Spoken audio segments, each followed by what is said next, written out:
In this prison, a brutal and all-powerful gang system reigns. It is known as the Numbers, and it is a dark and impenetrable secret. Until now.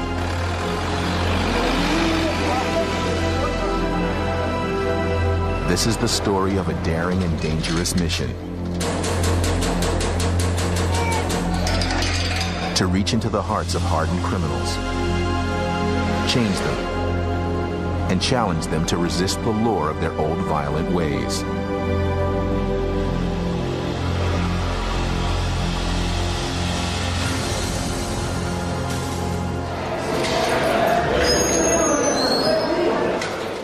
Pollsmoor Maximum Security Prison in Cape Town. After months of negotiation, the BBC was granted access to the secret world of the Numbers gangs. The prison houses mass murderers, multiple rapists, and armed robbers. The gang system rewards violence. Only those who are willing to commit atrocity, to maim and kill, can rise to the top. Mohammed Benjamin has killed so many people inside the prison, it's made him the highest-ranking gangster here, a general. In the camp of 28, a person's life is in my hands. The final decision is mine. There are people who I order killed, and they are killed. On my file, written in red, it says, notorious, dangerous. Notorious, gevaarlijk.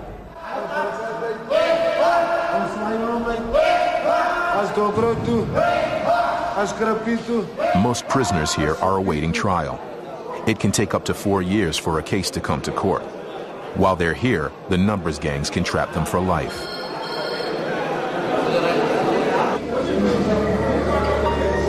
The prison wardens patrol the passages, but behind the steel doors, the territory belongs to the gangs.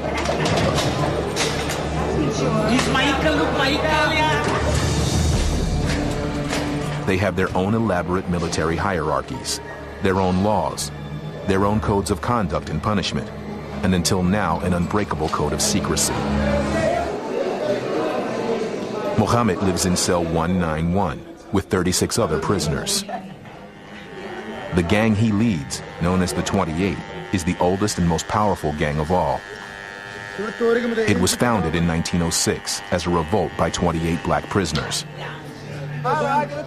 Members of the 28 live alongside two other gangs, the 26 and the 27, crowded together in this single cramped room. In prison, the men of the 26 concentrate on theft. They rob and steal. The men of the 28 have sex with each other at night. And they exert total control over the other groups. There's no man in Pollsmoor with a higher rank than me. I earned every rank by stabbing a warder. I'm prepared to take them all on, even though I die. Mohammed's second in command is Arafan Jacobs. He holds the rank of judge in the 28s. His job is to enforce gang law and to punish those who break it. He also has killed his share of inmates. When you join the gang, we develop you so that you're fearless. A lot of men are scared, but once you've attacked someone, you'll do it again and feel brave. And fully brave. You can only come into the camp by spilling blood.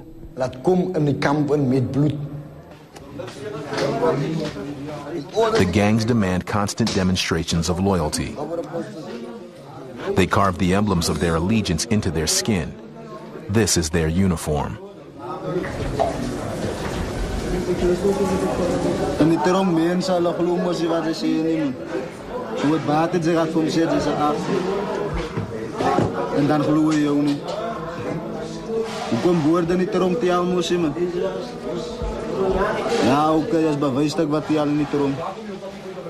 Some permanently mark their faces with tattoos.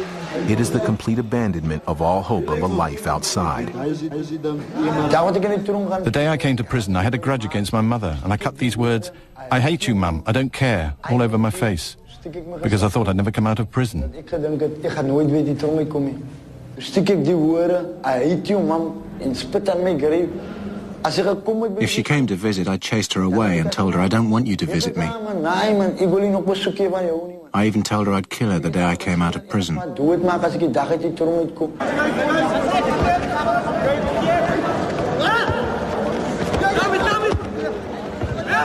Ons is regtig lief vir mekaar.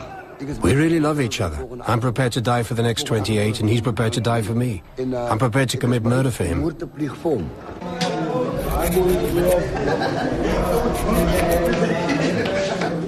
Mohammed fashions a knife from a prison-issue toothbrush and a blade smuggled from the prison hospital.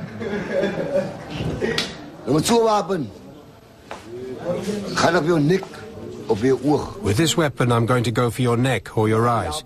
It won't help to go for your head. I'll stab you in your eye, and when you grab your eye, I'll stab you in your neck, and then I stab you to death by cutting your artery. That's one way. This is one object, but two knives. This way, I can attack more men at the same time.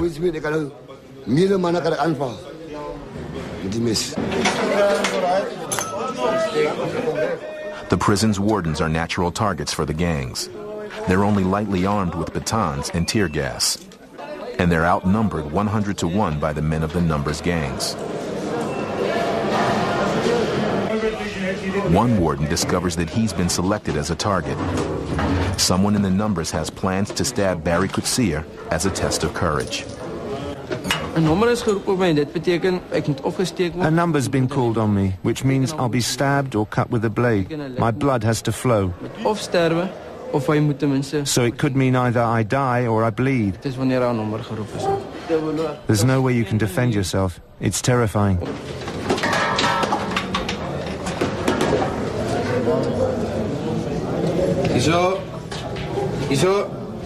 Nearly half the wardens in maximum security have been stabbed at least once.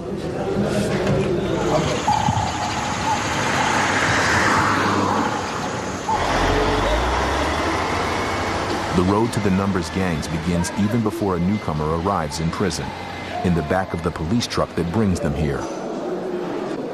Many newcomers, known as birds, are forced to carry drugs or weapons inside their bodies. Once the birds enter the prison, gang leaders scan the reception area for new blood. Some of the birds will be robbed and beaten tonight. Others will be raped. Your body language Body language alone will tell you that this thing's a wimp. I'm going to take everything from him. The way you speak, the way you stand, the way you look, the tone of your voice are all things we notice.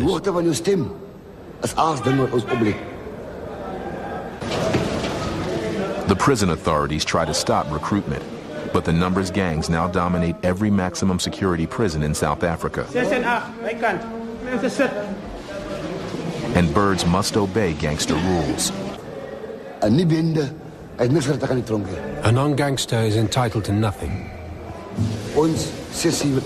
We, the 6, 7s and 8s, we are entitled. It's the culture of the prison.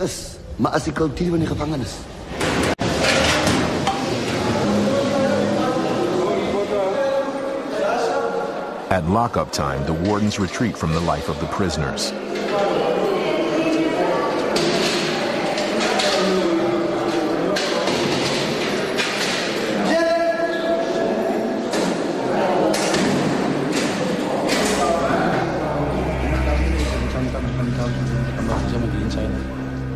This is the moment of initiation into the all-embracing world of the Numbers. It has never been filmed before. The new recruits must now pledge their oath to the gang system. For the gangs, the commitment made here is sacred and lifelong. For the birds, showing fear is a death sentence.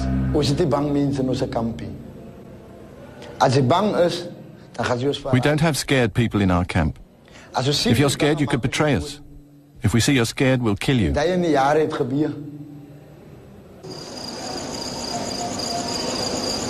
Being untrustworthy is another fatal error.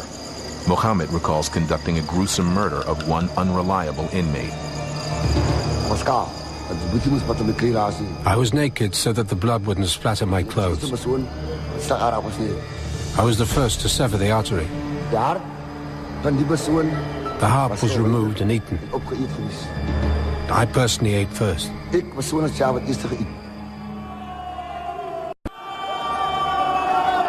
By the end of the apartheid era, Pollsmoor was in a state of anarchy. The numbers gangs took advantage and took control. They ruled through violence, murder, and terror.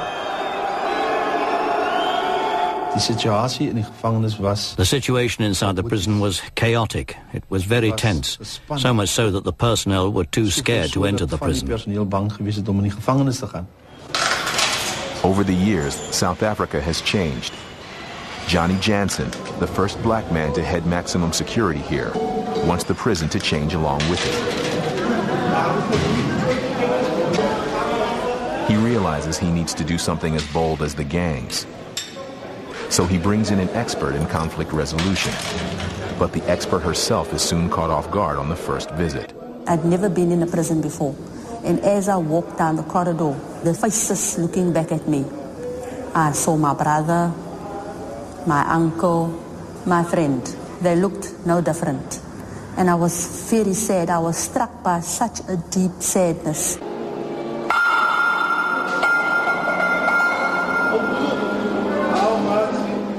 Locked in their cells, the men of the numbers exchange their messages. They agree that Joanna is a threat to the gang system. Thomas Ngolobert, senior member and fighting general of the 26, is the most hostile. I first thought Joanna had come to kill the number. And if you try to kill the number, we must kill you first. This Joanna had to be stabbed in here. I did everything in my power to stab her. But perhaps God was with her without her even knowing. In cell 191, the inmates meet to discuss Joanna and the threat she poses. To one another, they voice their fierce loyalty to the numbers and its code of violence. But privately, some view Joanna as a chance for change. The gangs inside prison will keep me here. Why? Because they need me. My wife and children want me outside because they need me there. I can't be in two places at the same time. Now it tears a man apart. Joanna goes right to the heart of the numbers system and invites its leaders to take part in a series of workshops.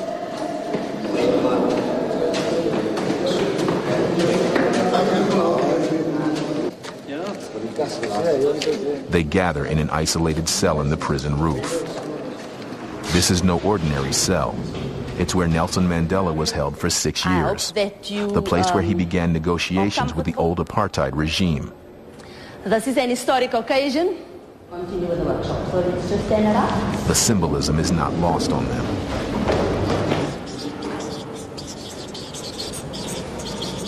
Welcome to the Change Begins With Me series. My role is to facilitate a process where we can share the wisdom, the knowledge, the experience that lies in this room. And so I want to encourage each of you to participate. Joanna's goal is to help the inmates resolve conflict through dialogue, not violence. Their skepticism is universal. Most men here have killed in cold blood. Violence is the only way they know. So we're going to go right into our exercise now. She encourages members of rival gangs to drop their guard and mingle indiscriminately. Okay, groups of 5.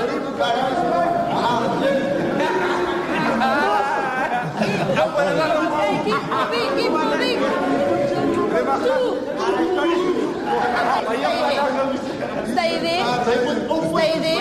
Have you all got a partner? Okay, now that's your partner for the next exercise. Meanwhile, down in the courtyard, gang members grow uneasy about what the leaders are doing on the roof. The decision is quickly made. Attending Joanna's workshop could get you killed. I'm scared, yes. Because the last law states that the day I talk about this thing, that day I will die. But I've made my decision. Maar ik heb een besluit gemaakt. Thomas, the fighting general who wants Joanna murdered, doesn't join them, but even he begins to wonder. There's a big war between the number and change. If I tell you that I want to leave the number, then I'll lose my head. Despite the danger, Thomas decides to meet with Joanna. Als het kwaad is voor mij, dan kan ik die helpen. En ik kom op het einde, of waar het gaat uitkomen. Nee. Die dag, Joanna hier komt in de troon. Elke keer nee man. Joanna is bezig om een nummer van 26 en nummer 28 en nummer 27 dood te maken.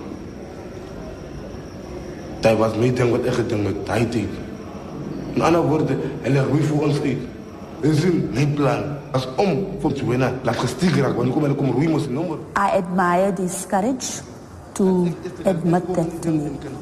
And it actually inspired me to build a relationship with him. I think the risk was probably greater for him than for me. Ik jou recht verstaan. Jij wilt deelnemen. Geen programma.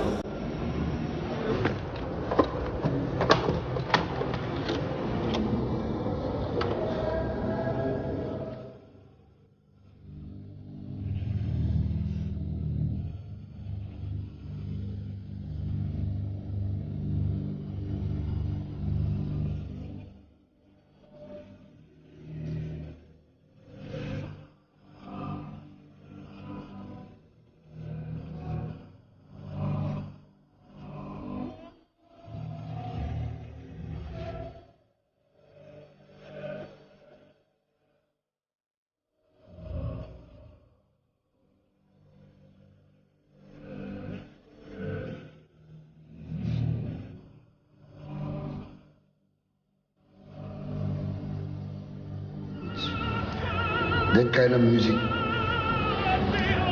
calms me. Ik wil niet praten met mijn eigen gevoelens.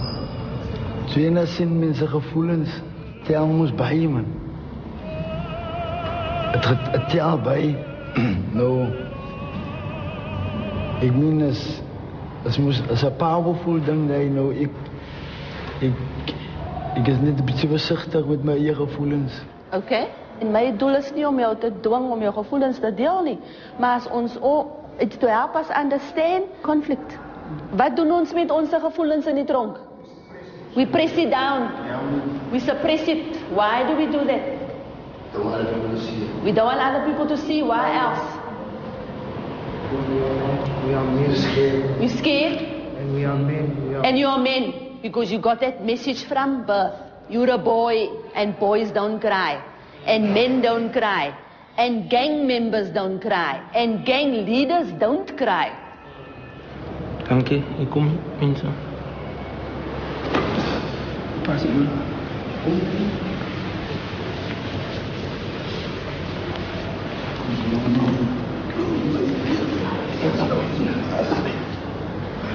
It's only day 7 of the workshops, and the gangsters already show signs of transformation.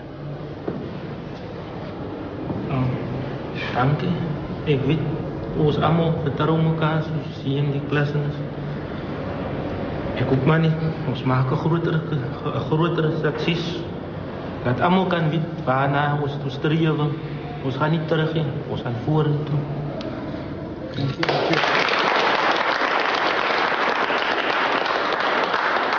You can stand there and you can take a big leap.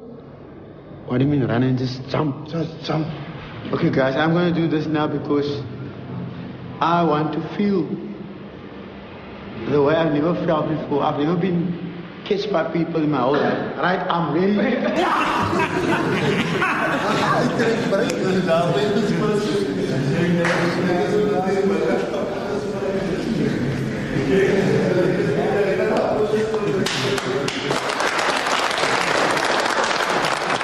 By the end of the workshops, Joanna must prepare these gangsters for the toughest work yet to come, finishing the transformation on their own. I am not that naive to believe that one series of training workshops is going to change a man who has been a gang member for most of his life and who has committed horrendous crimes, who is in the heart of the gang system.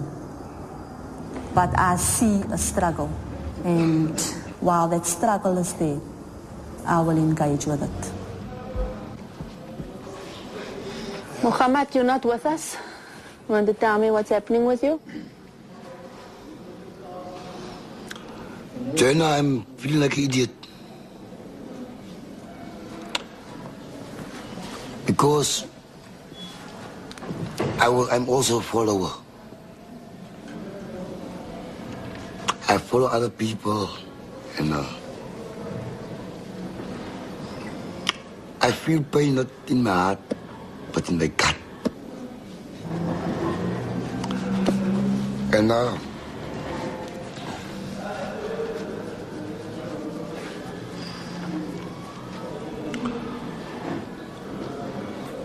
I feel pain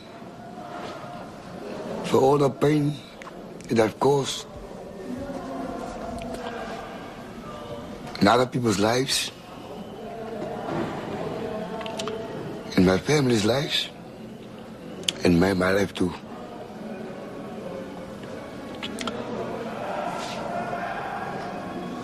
I'm a guy, I'm not scared of anything. But all those years, my actions was idiotic. And I feel like an idiot. Because I was a follower. I never chose the road myself. I just went on with the road, and my road ended here. For 34 years, I spent here. I'm like a boat in the sea, and the sea is getting rougher and rougher and rougher, and I'm going with the stream. I can't help myself to get in the calm waters.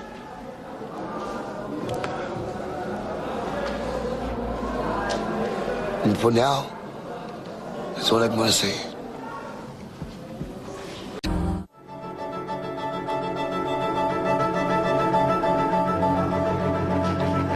Arafan's day in court arrives. The thought that he might be released from prison unnerves him. What gaat ek maak met my lewe? What am I going to do with my life? Gaan ek terug waar ek vandaan af Do I go back to where I've come from? Or do I hold on to the things I've learned inside prison, like change is possible? As hulle die dag vir my sê ek word vrygespreek. When the court tells me that I'm innocent and free to go, it's a big risk for me. Rus vir my buitekant. I'm scared to go outside. I was out there, and I came back. Ek het teruggekom.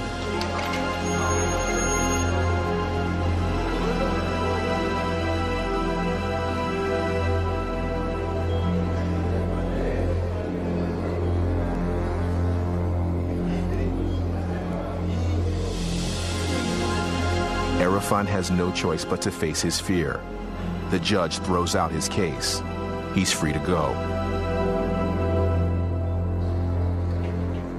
As Mohammed's court hearing approaches, he wonders how his family would react to his return.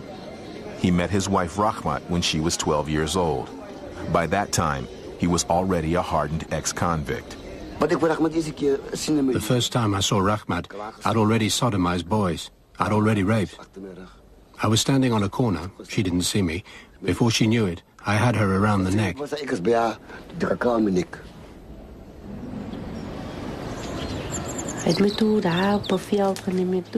He dragged me to a field and raped me. For 30 years I had other boyfriends. I had children with other men, but I never felt what I felt for him. Maybe it's because he was my first boyfriend. Or, as they say, you fall in love with your rapist.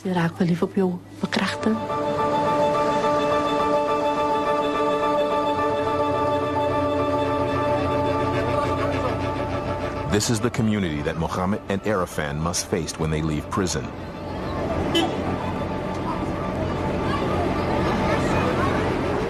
Three-quarters of the men are without work. The police cannot enter some neighborhoods without military support. Each day, some 9 murders and 31 armed robberies are committed.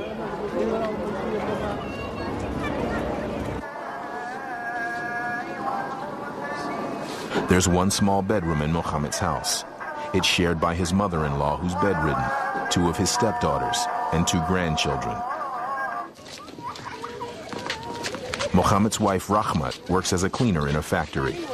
She earns $40 a month. She is the family breadwinner. If there was somebody else who worked in this house, things might be better. I can't give my children what they want. So it's very tense in the house. Shafiqa is one of Mohammed's 4 stepdaughters with 2 children of her own. She is HIV positive. I'm unhappy in this house. I want to be on my own with my children. I feel like a prisoner. Fazlin is Mohammed's youngest stepdaughter. She has the most to fear from Mohammed's release. The last time he was home, he attacked her at a railway station. She was just 13. He had a knife and said if I scream, he'll stab me.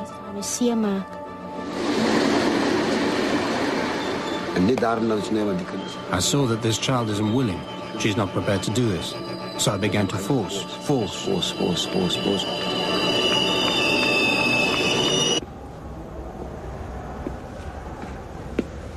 After 34 years in the prison system, what worries Mohammed the most is readjusting to life outside its walls. When I, as an old criminal, come out, I won't know how to stand at my gate. I'm used to resting against bars, with my arms through them. At my house, there aren't any bars, just a gate. I rest my hands on top of the gate, but it feels uncomfortable. I'll miss the bars in front of my eyes. I'll miss them. 3 weeks have passed since Arafan's release, and he's constantly surrounded by his old life luring him back. So far, he's been able to resist it. That day, I made a decision. From now on, I'm going forwards, not backwards. I'm going to my mother's house. The woman he once threatened to murder, that once inspired his "I hate you, Mom" facial tattoo, agrees to take him back. En as ek gaat val, miskien sal ek kan weer opstaan.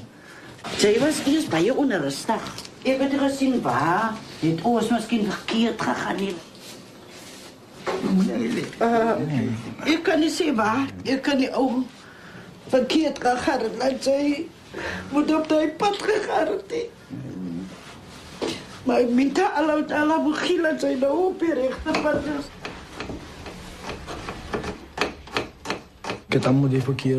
I've done many bad things, and I can't put them right. All I can do is ask for forgiveness. Back at Pollsmoor, Mohammed's rape charges are dropped. He's coming home to his family. And they're scared. Old friends from his prison and street gangs are there to welcome him back. He feels relaxed and comfortable around them. It contrasts starkly with the strained uneasiness he feels with his family. When I came through the gate, I could feel, I could smell, I could see that these people don't know where they are with me. They don't know if it's the same old Muhammad or a better Muhammad.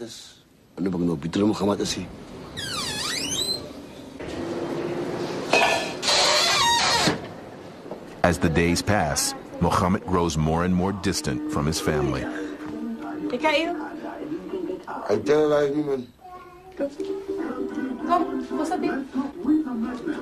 Each and everyone decides when and how they want to eat. Never is a round table with the whole family. I would really like that, to feel the love of a family around a table. But yeah, the love ain't there. Shafiqa would rather go without food than join Mohammed for a meal. Mutual resentment and irritation build, threatening to erupt into violence at any minute. At night when I sleep, I heard Mikhail cry, and I can't sleep. Why is he crying? And I stand up and knock on the window. Then they,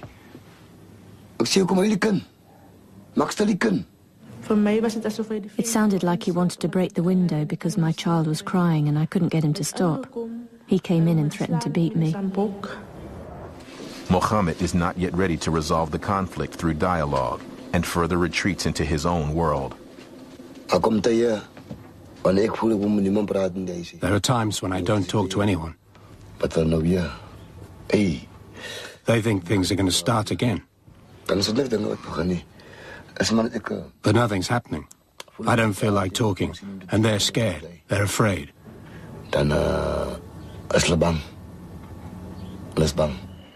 Instead of resorting to violence, Mohammed turns to Joanna, the woman who helped him change his ways, to help his family do the same. What is the issue? These people are still scared. There's old Muhammad, my mates. Muhammad they knew. Yes. And Shafiqa. She still believes I'm here to oppress her.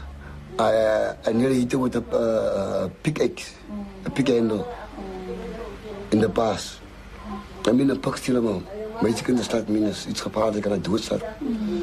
En het weggaat loop. Maar alsnog ja ook gepraat. Ik zie, ik vraag me gevoelens aan voor. Ze zeggen me ze vergeven mij, maar ik weet niks van die gevoelens zoals ze. Yeah. I would like me and them to talk about how does they really feel about all these things that I've done. Me myself. I never had a family who loved me.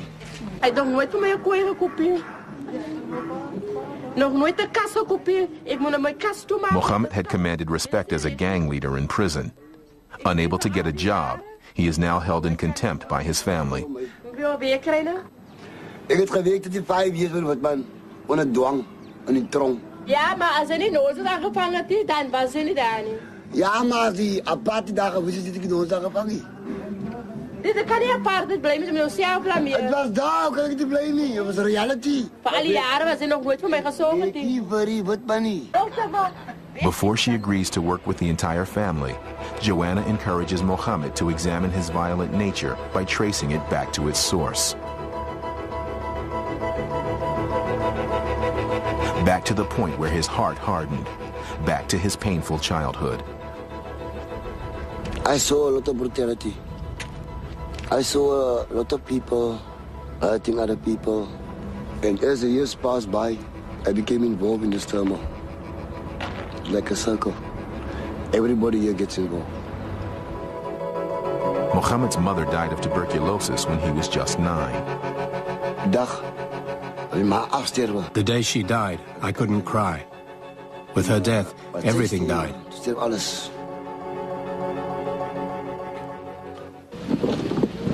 It's been 3 months since Arafan's release, and Joanna stops by to see how he's been coping. How are you? Nice to see you again. Can I sit down? I feel great, man. I feel good.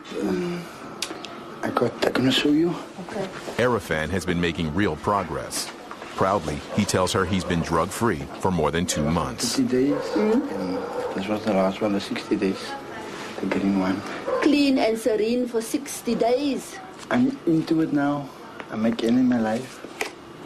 I'm gonna live with it. What else do you want to achieve? To send the message out. I learned to send the message out. Joanna finds the perfect place where Arafan's message of non-violence can make a real impact.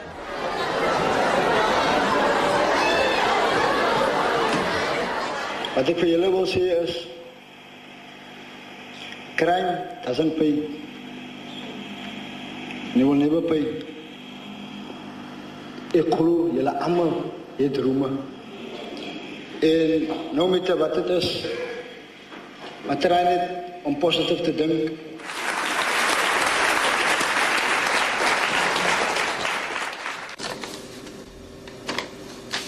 Arafan has struck a chord with the students. The children he's been talking to overwhelm him with their responses. Dear Arafan, I write this letter to tell you how much I like you. I forgive you and pray for you. You are always in my thoughts. Prison is not meant for you. You are as special as everyone is. You can change by asking those you wronged for forgiveness.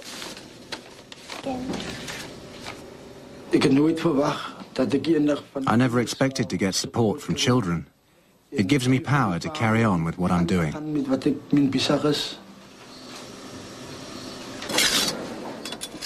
Back at the Benjamin house, Mohammed works hard to improve himself, but it's an unrelenting battle. Today, a family conflict has upset him, and he's angry. My daughter came in here crying. And she said to me, the husband hit her in the road in front of all those taxi drivers. And I say vir haar toe, hy is nie bang vir my nie. Ek kan my 28 broers haal. Sê ma, as 'n daggaroeke. Sê pa, as 'n twee gefriet bastard. No, doe ek voel nou hier in my in. As ek ding ek moet bom gaan dag maak 'n bom. I like to kill the whole family. I don't care what the consequences may be.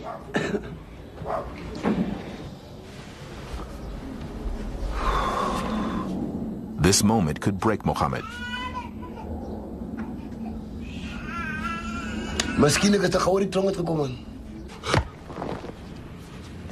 But he doesn't give in to temptation and works out his aggression in the backyard. His family catches a frightening glimpse of the old Mohammed. But for him, it's a major breakthrough.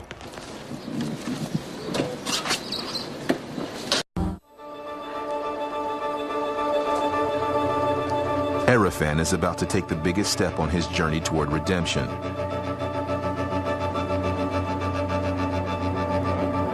His tattoos, once a lifelong pledge of loyalty to his gang, have now become a prison in themselves.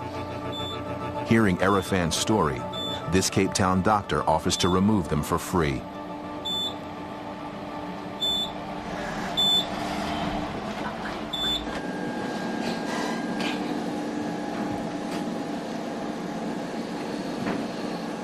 Hold up.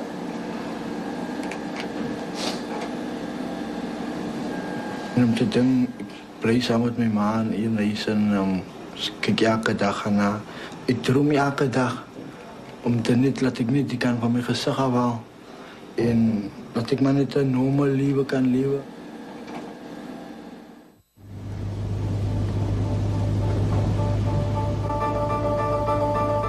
Dear Father, grant us the opportunity to see beyond what we are seeing and try to help the family and me myself. Lord, everything that I'm asking, I'm not asking because I'm deserving, but I'm asking it in the name of Jesus Christ. Amen. Thank you, Muhammad. Let's have a seat there. At Mohammed's insistence, Joanna agrees to run a workshop for his family. She pushes them to talk about life together again and insists on brutal honesty. Yeah. Living at 61 Essachai Street is like... Give me the picture. It feels like a graveyard. Feels like a graveyard. Very cold. When there's nothing, no food, no money, no electricity, then there's no warmth. Then like everybody is dead. It's ice cold. There's no love, there's no understanding, there's nothing. So are we saying here all are guilty? Yes. Very angry when the kids is crying in the house and the adults are there on the spot, but the kids is still crying. And that is one thing that makes me very angry. A child must cry. Even during the night, he must cry. I'm tired, I'm sick. I can't do it. I cannot do it anymore. Then they break for lunch. Astonishingly, it's the first time they have ever, as a family, sat together for a meal. You got it right. And she's the only one.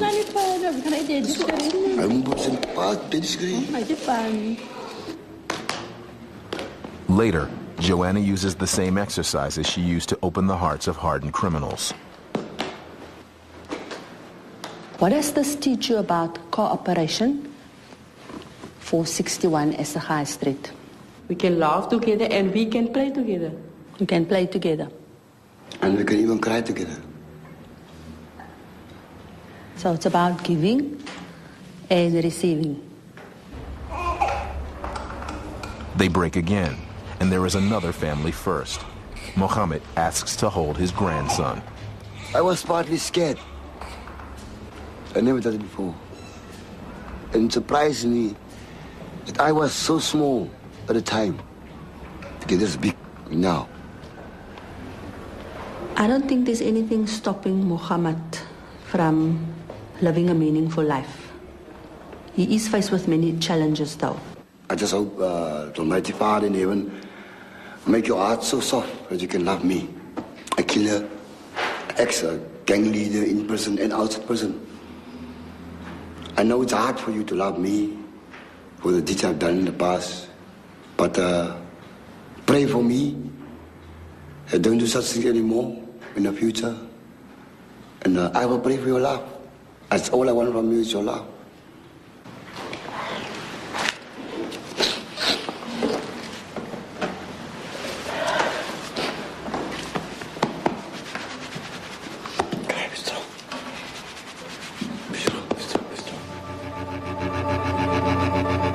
Mohammed has been on the outside for 7 months now, far longer than at any time since he was 9 years old.